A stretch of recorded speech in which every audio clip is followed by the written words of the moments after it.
Vem comigo acompanhar a Flim 2024.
Estou aqui com o Rafa, o editor da Madrepérola, e eu gostaria de perguntar para ele como é que surgiu a ideia da editora, por que você trabalha com livros, e falar um pouquinho do catálogo da editora Madrepérola. De onde é a Madrepérola?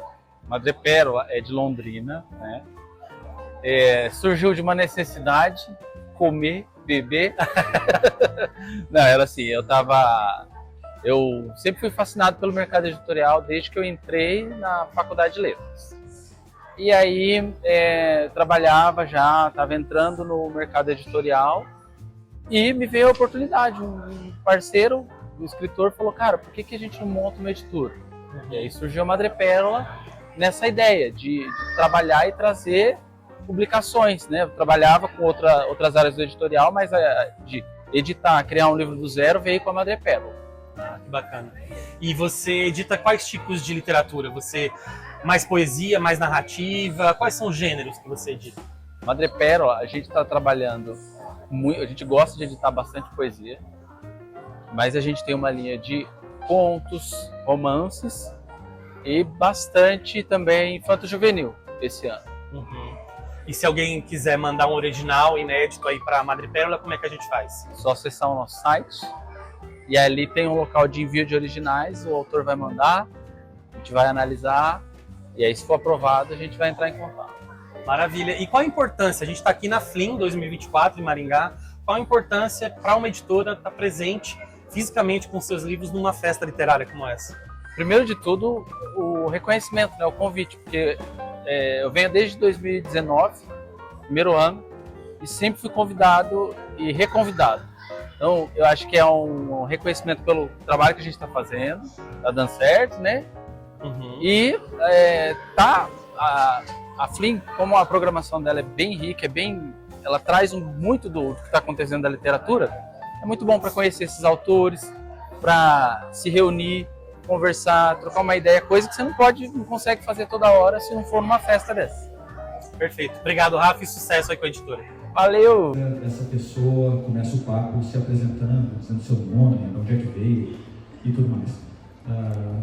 Já adianto que nesse papo aqui, o Eduardo Krause de hoje em dia, meus livros, tudo que tem acontecido, que tenho conquistado, o Felipe Neto, que surgiu na minha vida essa semana, nada disso importa.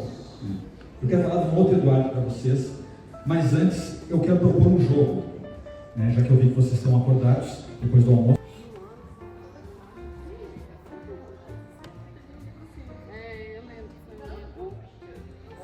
Qual livro, por favor, cuide da mamãe?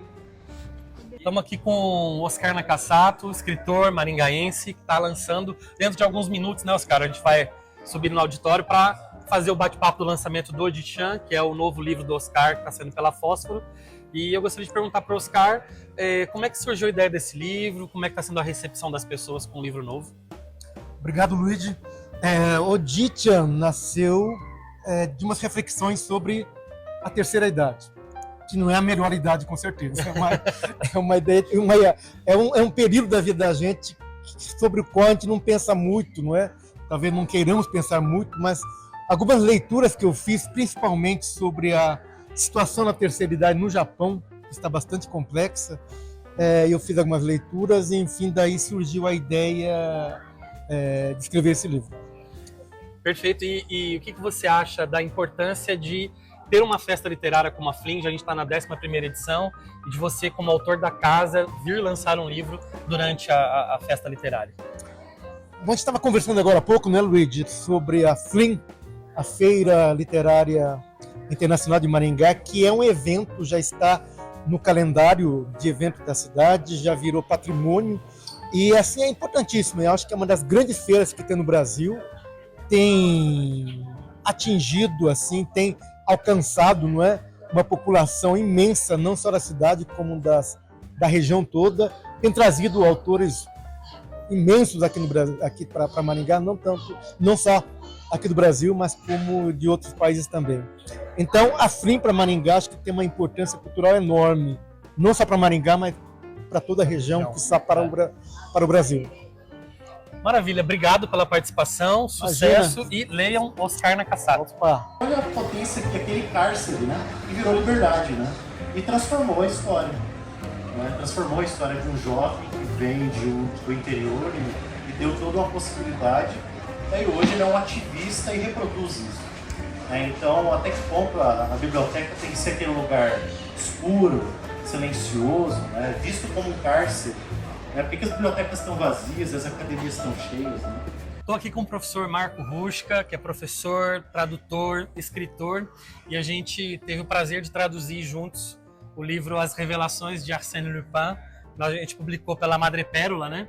Queria que você falasse um pouquinho da experiência da tradução do livro e também de falar com o pessoal que vinha aqui na Fling, porque o livro estava disponível ali no stand da Madrepérola e já conversava com a gente, já autografava. Fala um pouquinho pra gente dessa experiência de falar com o público. Luigi, primeiro, obrigado pelo convite para fazer a entrevista aqui com você, nesse espaço aqui da Fling, que é um espaço muito simbólico, né? É uma festa literária que já tem mais de uma década na cidade, já está bem consolidada, e desde sempre a gente participa dessa festa, né? Com relação ao Lupin, especificamente, foi muito legal poder fazer essa tradução com você, participar do projeto com o Rafael, da editora Madrepérola. Foi um trabalho que foi muito árduo, por um lado, de fazer, porque exigiu uma pesquisa realmente bastante aguda ali, né? Mas, por outro lado, também muito prazeroso, porque a gente gosta de lidar com a língua francesa, a gente gosta desse trabalho com a linguagem, e quando a gente chegou no formato final do livro, com a edição pronta, aquela edição luxuosa de capa dura, a gente viu que tudo valeu a pena, né? E o pessoal tem, na medida do possível, vindo procurar o livro, né? Ex-alunos, colegas, pessoas que conhecem a gente das redes sociais. Então, poder mostrar o resultado do nosso trabalho para essas pessoas numa festa desse calibre é muito gratificante. E qual que é a importância, você acha, da existência da Fling, mas não só da Fling, dessas festas literárias como a Flip e outras festas e feiras que a gente tem, né, nos 4 cantos do país, Bienal, por exemplo. Qual a importância desses eventos para o público leitor, para a literatura em geral? Olha, existem vários aspectos, na verdade, né? Pensando no público jovem, né? público, as crianças, adolescentes, o pessoal que está na escola estudando os autores, poder ir para uma festa literária dessa e ter contato com os autores, conhecer o autor, poder tirar uma foto, bater papo, ouvir o autor falar, acho que isso não tem preço, fica na cabeça desse jovem e com certeza isso vai transformar o futuro dessa pessoa. Então, do ponto de vista da festa literária, com relação aos jovens, é transformador, é essencial, precisa ter cada vez mais, né? E pra gente que está trabalhando com literatura, é um espaço em que a gente pode mostrar os nossos livros, as nossas traduções, conhecer outras pessoas, trocar ideia, e a literatura ela só tende a fortalecer o pensamento crítico das pessoas, né? Obrigado, Marco, por ter aceitado o convite para falar com a gente aqui. Espero que em breve a gente possa ter a oportunidade novamente de traduzir juntos uma outra obra. Com certeza, eu que agradeço o convite, pode contar comigo. Um pouco como um retrato mesmo, um pouco como sinfonia. Gosto de pensar nesses diálogos com outras artes. Até o Marcelo Ariel, que é um poeta articulatão, eu lembro que talvez ele falou para mim, falou, Cris, eu ouvi o seu livro. Hoje eu ouvi o seu livro, como se fosse um disco. Para mim foi um presente ouvir isso, sabe? Eu acho que isso é algo importante, assim, de pensar nessa fusão de linguagens, nessa proposta híbrida também da linguagem.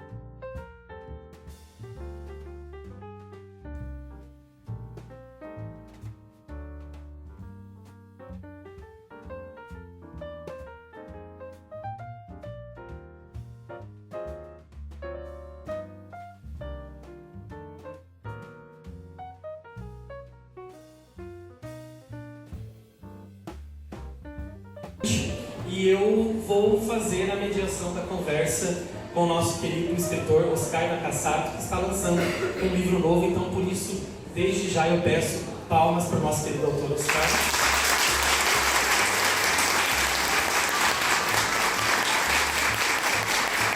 Estou aqui com o Gaetano, que também é escritor. E Gaetano, eu queria saber um pouco sobre como é que funcionou para você o processo de escrita. Você que escrevia originalmente em italiano e agora você está escrevendo em português. Então, como é que é? Tem muita diferença? Como é que você conseguiu lidar com essa questão do idioma? Ciao Luigi, você sabe que em italiano se fala ciao, Tchau né? para oi. Para oi Aham. é para ir embora, né? Então, Aham. ciao Luigi. Então, na realidade eu escrevo em italiano, eu continuo escrevendo em italiano, Uhum. né? Depois eu vou traduzindo em português. É o que aconteceu com esse último, né? Uhum. Que vai ser o meu primeiro livro em português. Foi escrito em italiano e eu mesmo que traduzi. Então, para mim foi uma experiência muito linda, né? Seja porque escrevi um novo livro, seja porque depois fiz esse trabalho de tradução, né? Foi a minha primeira vez. Você sabe que também eu pretendo e quero traduzir, né? Quero começar a traduzir para trazer um pouco de literatura brasileira na Itália, né? Chega bem pouco, os clássicos, os grandes, né? Ou os sucessos dos momentos, e traduzir alguma coisa do italiano para o português. Porque tem muita coisa interessante, que não seja a Elena Ferrante, né? É sempre a Elena Ferrante. Tem outras coisas muito boa, né? Então seria legal, claro. Então no começo, mas estão me divertindo muito, né? Isso é importante. E fala um pouquinho pra gente do seu livro. Esse livro agora, qual é o nome do livro e por qual editora vai sair? Vai sair em novembro, provavelmente, com a Litera Lux, que era a antiga Penalux. É um livro de contos. Para mim é a primeira vez, né? Porque o meu primeiro livro na Itália foi um romance mesmo, 2012. Então, esse vai ser o meu primeiro livro de contos. Um livro que nasceu durante a pandemia. Foi um trabalho complexo, porque eu tentei de me colocar nos olhos, nos corações, na mente das mulheres. Tá? Eu eu sempre falo que esse foi um livro que precisou antes ser ouvido e depois ser escrito, tá? Eu antes ouvi essas palavras, né, dessas mulheres que me contaram as histórias delas, ou diretamente ou indiretamente, ou eu procurei, né, em outros livros, em histórias que eu achei, né, encontrei na minha vida. Então, foi um trabalho muito intenso, né, de um homem que tenta de entender o mundo feminino, né, e um desafio enorme, porque são contos brevíssimos. Então, na brevidade do conto, eu tentei de contar um universo inteiro. Né? Perfeito. E já tem data de lançamento? Não tem data de lançamento. Novembro, né? Esse é o livro se intitula Sobre o Amor e Outras Borboletas. Perfeito. Desejo sucesso para o seu livro, então. Obrigado, Luigi.